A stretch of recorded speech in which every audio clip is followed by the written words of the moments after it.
ये काला कानून है जो मुसलमानों से उनकी मस्जिदों को, दरगाहों को, खानखाहों को, कब्रस्तानों को, ईदगाहों को छीनना चाहती है।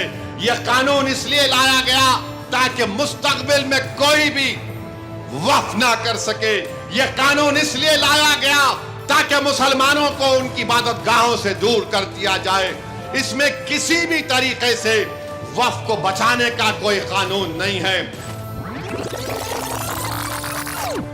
जो हालिया दिनों में मरकजी हुकूमत ने रूल्स बनाए, ये बड़ा इनकंसिस्टेंट और गैर वाजबी काम नरेंद्र मोदी की हुकूमत ने किया कि जब मामला सुप्रीम कोर्ट में जा चुका है, रिजर्व फॉर इंटरिम ऑर्डर्स है, कम से कम रुक जाते अखलाकी तौर पर।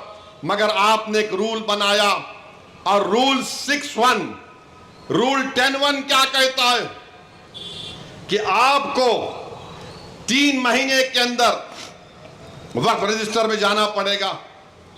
ये सबसे बड़ा प्रॉब्लम मुतवल्लियों को होगा।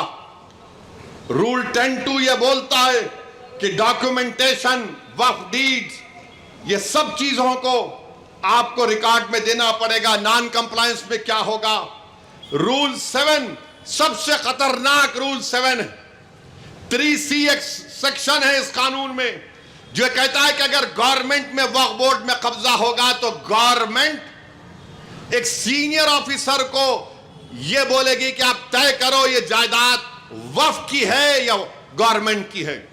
अब आप बताइए, मोहल्ले में अगर कोई लड़ लेते, आप मौलाना के पास चले गए, मौलाना बोलते ठीक है मैं तुम दोनों के दरमियान में फैसला करूंगा, यानी और लोग बैठ जाएंगे, मगर वो मौलाना का ताल्लुक या उस बड़े का ताल्लुक उस दोनों लड़ने वालों से नहीं होता, ना उनके दोस्त होते ना रिश्तेदार होते, क्योंकि उनको आजादाना तौर पर अपना फैसला करना पड़ेगा। कानून में उसको प्रिंसिपल्स ऑफ नेचुरल जस्टिस बोलते। हुकूमत बोल रही कि झगड़ा हमारा तुम्हारा होगा, हमारा ऑफिसर होगा। अरे कहे क्या होगा? बाप बेटी के हक में, बेटे के हक में फैसला नहीं करेगा तो इंसाफ कहां होगा बताओ आप? तो इन्होंने क्या बोल रहे रूल 7 में कि 1 साल के अंदर उस डेजिग्नेटेड अफसर को चले जाना, चला गया, मगर ओनर कौन होगा? वक्फ बोर्ड होगा या गवर्नमेंट होगी, उसका किसी को नहीं मालूम।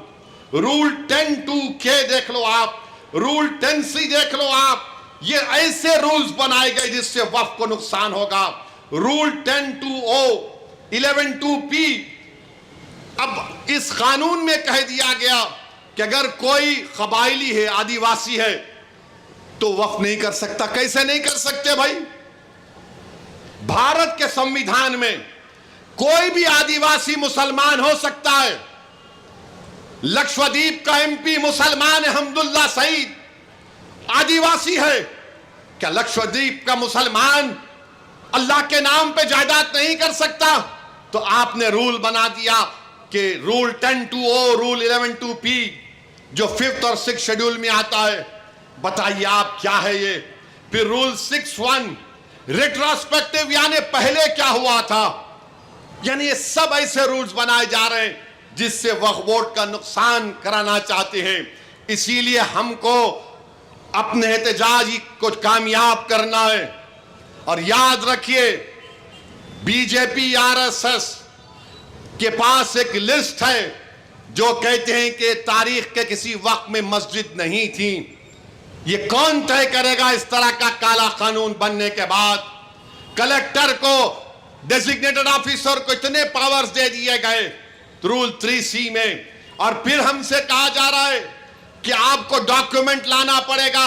अरे अगर 500 साल 600 साल पुरानी मस्जिद होगी, कहां से डॉक्यूमेंट मिलेगा बताओ? बल्कि मस्जिद हो, मंदिर हो, कहां से डॉक्यूमेंट आएगा? 600 साल पुराना कहां से आएगा डॉक्यूमेंट? मगर मोदी बोल रहे नहीं, डॉक्यूमेंट दिखाना पड़ेगा। अरे वक्फ बाय यूजर को तुमने निकाल दिया। बाबरी मस्जिद, राम मंदिर के केस में सुप्रीम कोर्ट ने कहा था कि वक्फ बाय यूजर का ताल्लुक भारत के आइन के बेसिक स्ट्रक्चर से है। मेरे अजीज दोस्तों और बुजुर्गों, ये काला कानून है जो मुसलमानों से उनकी मस्जिदों को, दरगाहों को, खानखाहों को, कब्रस्तानों को, ईदगाहों को छीनना चाहती है। यह कानून इसलिए लाया गया ताकि मुस्तकबिल में कोई भी वक्फ ना कर सके।